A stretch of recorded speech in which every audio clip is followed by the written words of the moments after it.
Oh, straight into the roof of the net. Nice one. Straight down the middle. So Hi, this is Firstpost and I'm Rupha Ramani. Let's get started.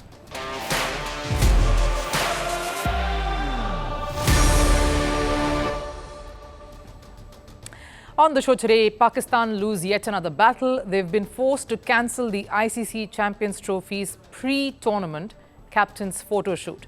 The reason given is logistics, but what does this truly mean? And is that Indian skipper Rohit Sharma will not travel to Pakistan after PCB's bravado act of saying they will get BCCI and India to do the impossible. Have they lost yet another tussle? Lionel Messi seems to be making enemies wherever he goes. After Hong Kong, China, Mexico and USA, it's now the turn of Peru to be dealt with a heartbreak. Details ahead. And the feud between world number one Magnus Carlsen and chess's governing body FIDE took an ugly turn. Vishwanathan Anand pulled out of the tournament co-owned by Carlsen. Has it now become a battle between Carlsen and Vishy Anand? All of that heading your way, but first a look at the headlines on Sports 360. Starting with cricket, Virat Kohli's domestic return was a forgetful one as the Indian batter fell cheaply for 6 runs against Railways. Himanshu Sangwan bowled the Delhi batter. Disappointed fans left the Arun Jaitley Stadium right after Kohli's dismissal. In the Women's Under-19 World Cup, India crushed England by 9 wickets in the semi-final. India's Kamilini Gunalan with a 50 was their top scorer. In another semi-final, South Africa beat Australia by 5 wickets to earn their maiden spot in the final. Ashley Van Wyk was the star of the show, picking up 4 wickets. On to football, Manchester United sealed a knockout spot in the Europa League last night. The Manchester-based club beat Romanian side FCSB 2-0. After a goalless first half, Diogo Dalot and Kobe Minu scored 2 goals to give United 3 wins in 3 matches. Neymar has confirmed his emotional return to boyhood club Brazil's Santos. Earlier this week, Neymar and Saudi club Al Hilal mutually terminated their agreement. Neymar will reportedly sign a short-term deal with Santos as he wants to continue playing in Europe. And 14 members from figure skating community were killed in an American Airlines flight accident in Washington, D.C. The flight collided with an Army helicopter. Victims were coming back from a national development camp in Kansas. A former skater for the Soviet Union, Ina Volyanskaya, was also on board the flight.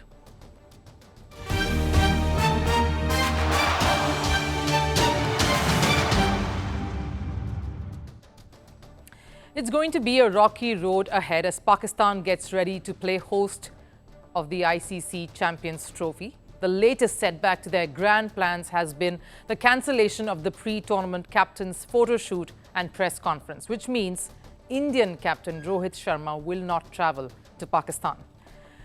Pakistan confirmed that the events leading up to the start of the tournament have been called off. They say the reason was logistics. Both Australia and England squads will fly into Pakistan very close to their first games in the tournament itself.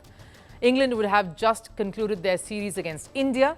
Hence, they are taking a bit of a short break before the ICC event begins, and Australia would have wrapped up the series against Sri Lanka. Both these countries have refused to play their warm-up matches leading to the tournament. Now, every ICC event has a set of warm-up games that countries normally play, a couple of them each, to help acclimatize to the conditions, the pitches on offer, and basically prime yourselves for the tournament. So this sudden change in plans have hampered Pakistan's grand plans of getting all captains under one roof, particularly India skipper Rohit Sharma. Remember, India has not travelled to Pakistan ever since 2008. That's a while back. They've only met each other in ICC events. Pakistan, of course, has travelled across and crossed over to India, but the reverse has never happened since. And Pakistan, in fact, was so confident that they will get BCCI and the ICC to get Rohit Sharma to come over for the captain's shoot.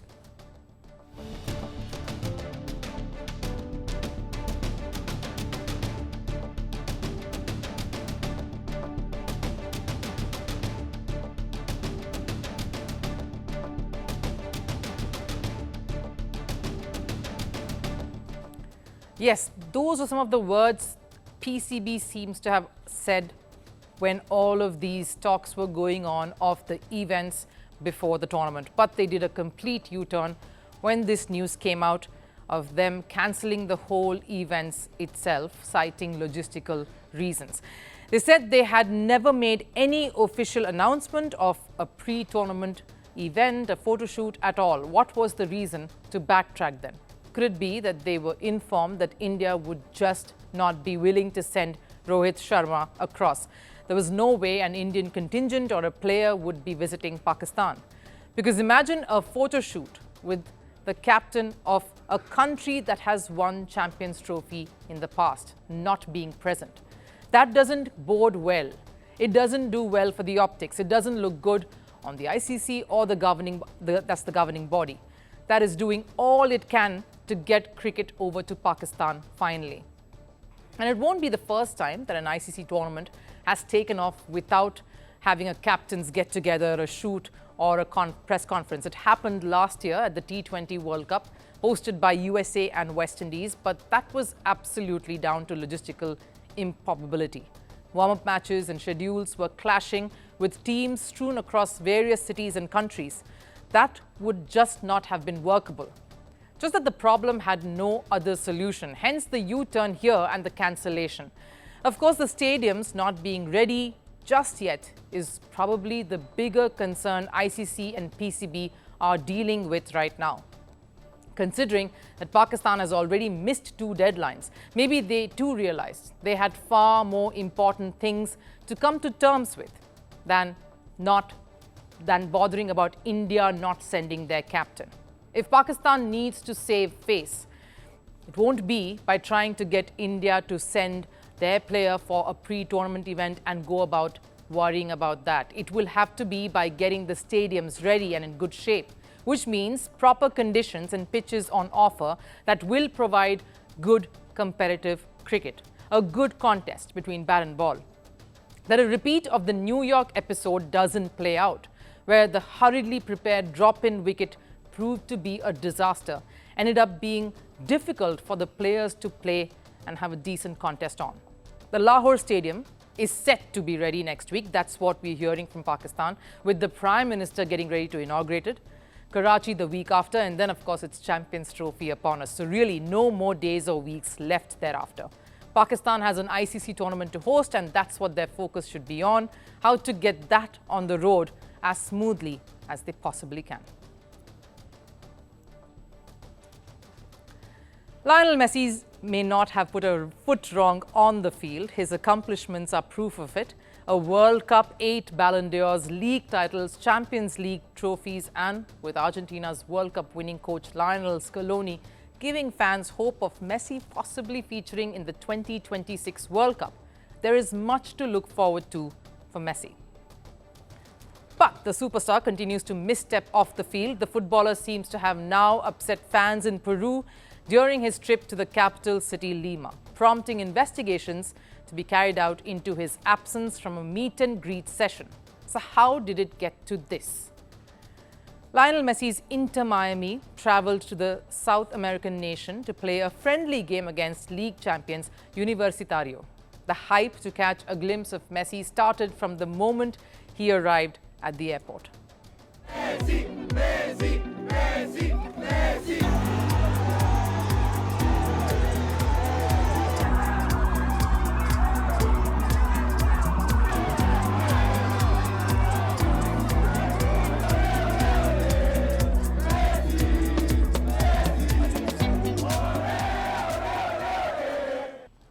Hundreds of fans thronging that bus that got Messi to the hotel, and they got to see Messi himself. The footballer too was happy, waved back at his fans. All good so far. Now, a meet and greet event was organized some hours before the match. A good time for fans to finally get a chance to meet the 2022 World Cup winner. But it was also a moment for the organizers to make some money. Reports suggest some fans paid approximately 3,000 sols individually, which amounts to 800, a little above that, US dollars, just to catch their favorite footballer. Maybe manage to take a photo, probably get an autograph as well. But to their immense disappointment, Messi did not show up. Responding to the situation, Indecopi, Peru's National Consumer Protection Authority, has launched an investigation into this incident as to what led to this major lapse.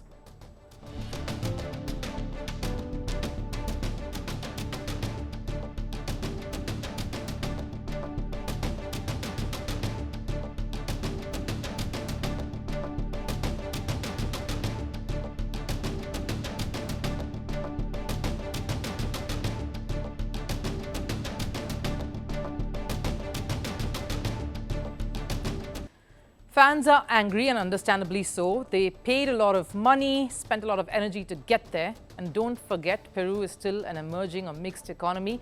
An amount like $800 is a lot for anyone residing there to pay up and not get what they came for. For some, that amount equals a basic monthly expenses. And Messi seems to be getting into such tricky situations a lot lately. This isn't the first time fans have financially invested to catch Messi in some sort of action, only to be dejected. Miami's preseason friendly in Hong Kong last year witnessed a similar disaster. That escalated, of course, to a much larger scale because it involved a game.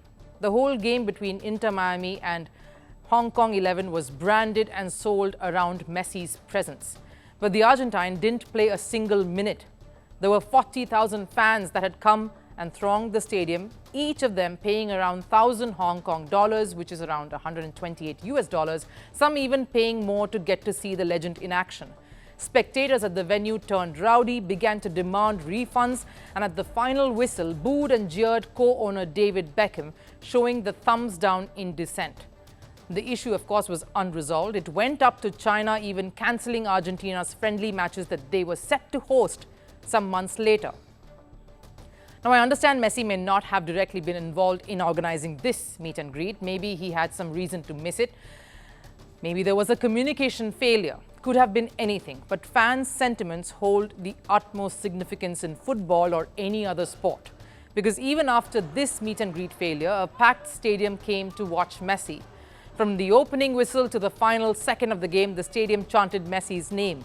From his airport arrival to his hotel room journey, fans did everything they could to catch moments of the footballer.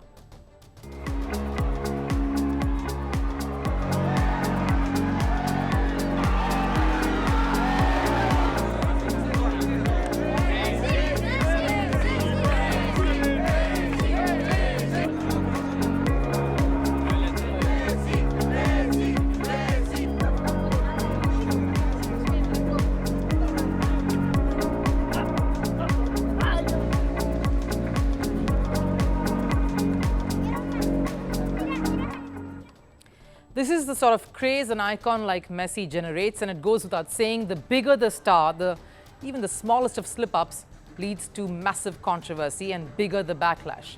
Messi's disputes aren't just restricted to the Hong Kong and Peru episodes. Just a few days ago, Messi during an Inter Miami friendly against Mexican side Club America mocked the crowd by bragging about Argentina's World Cup titles. Clearly, Messi is managing to spark a lot of controversies as he travels. Maybe the footballer needs to start showing up like he did on the football field, because the emotions are clearly not in favor of the footballer currently. China, America, Mexico, and now Peru. How many countries will the legend continue to offend? The longest ever chess face-off took place in 1989. The game lasted for 4 days during a World Junior Chess Championship in Philippines. But that record is metaphorically already broken, not on the chessboard, but off it. The governing body FIDE and world number one Magnus Carlsen battle has taken an ugly turn, with the feud lasting over a month. And the latest concerns FIDE's deputy president, India's greatest chess player, Viswanathan Anand, and Magnus Carlsen himself. Anand has pulled out of the Freestyle Chess Grand Slam Tour, organized under the banner of Freestyle Chess Players Club, or the FCPC, that is co-owned by Magnus Carlsen. The tournament was set to be played by Anand, Gukesh Domaraju, Magnus Carlsen, Hikaru Nakamura, to name some. A total of 10 participants, the five-time world champion's last-minute withdrawal has got everyone talking again, because there was a lot of excitement the tournament was generating. Anand was set to face his student, world chess champion Gukesh. The last time Anand faced one of his mentees, Ramesh Babu Pragananda, he had lost in just 26 moves. This was at the Chess Masters.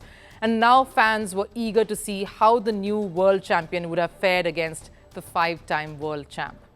And while Anand didn't give any reason for pulling out of the tournament, it is most likely a result of the war of words that have gone on between FIDE and the tournament organizer, who has accused FIDE of demanding money. Despite Freestyle's willingness to offer $100,000 annually to FIDE purely as a gesture of goodwill and to avoid harassment, this has been rebuffed. FIDE's demand for $500,000, an unjustifiable sum. I think it's incredibly ridiculous. Surprised at how stupid they were. We are ready for war. Hendrik Butner's comment came after the FIDE threatened to take legal action against the Freestyle Chess Tour. The governing body was basically miffed at the idea of the tournament organizers calling the winner of their event world champion. And rightfully so. There can be just one world champion, and that is the one that's decided in a tournament organized by the governing bodies, like the ICC World Cup in cricket or the FIFA World Cup in football. So FIDE objected to the tournament winner being called a world champion, and it was not just Butner. Carlsen too was harsh when he was asked about the matter. Chess will always be bigger than I am, but specific organizations, maybe not. I'm generally nice, but I will not agree with things I believe are wrong. Carlsen basically said that he might not be bigger than the sport, but he's certainly bigger than FIDE. So all these pot shots from the freestyle chess camp did not go unnoticed. This time, FIDE didn't stay quiet. They reacted. The governing body, which seemed spineless during the World Rapid and Blitz tournament last month, when they bent their rules to allow Carlsen to compete after the Gene Gate controversy, or even awarded him as joint winner by adjusting their rule book, decided to hit back at Butner and Carlsen.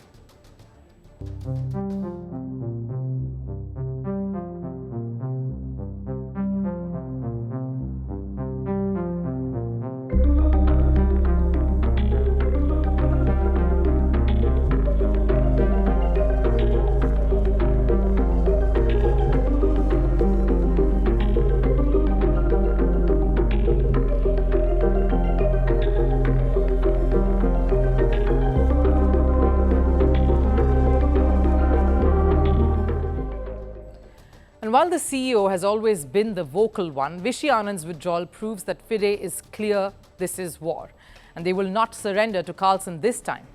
Anand pulling out of the tournament is a big blow. That match against Gukesh would have turned heads.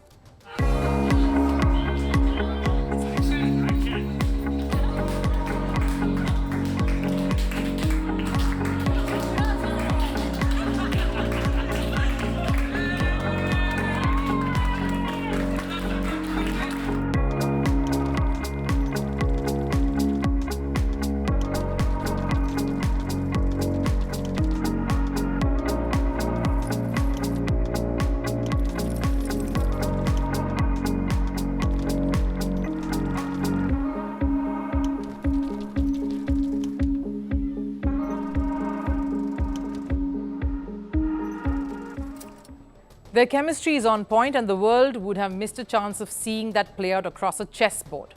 Vishy Anand quietly withdrawing without even giving a reason also comes at the heels of a harsh remark that Carlsen had made during the whole Gene Gate controversy, where he had questioned Anand's role in FIDE itself. We had long conversations with Anand, which generally didn't lead anywhere. Anand said that he didn't know he had any opportunity to go past the arbiter's decision of not pairing me. That means that he was, for all his good qualities, not ready for FIDE job. That's what I feel. Carlsen basically accusing Vishy Anand to not be good enough for doing that job at FIDE. Now, Vishy Anand seems to have the last word here without uttering anything at all or even responding to Carlsen verbally, because he is standing beside his organization, making a statement by not participating in the freestyle tournament. And this battle, though, is far from over and seems like the chess world is what's caught between these two warring parties. Time for last serve. Uzbek Grandmaster Nodirbek Yakuboev has apologized to Indian Grandmaster Vaishali. Yakub Boev sparked controversy after refusing to shake hands with Vaishali during the Tata Steel tournament, saying it was against his religious beliefs. Take a look.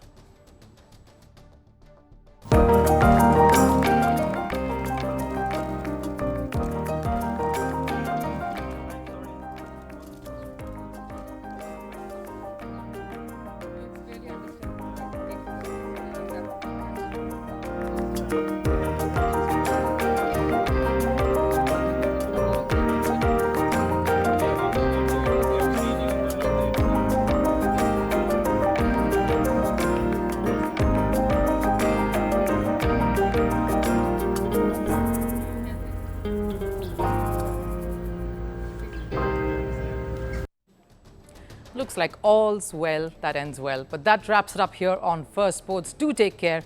I'll see you on the other side. Bye-bye.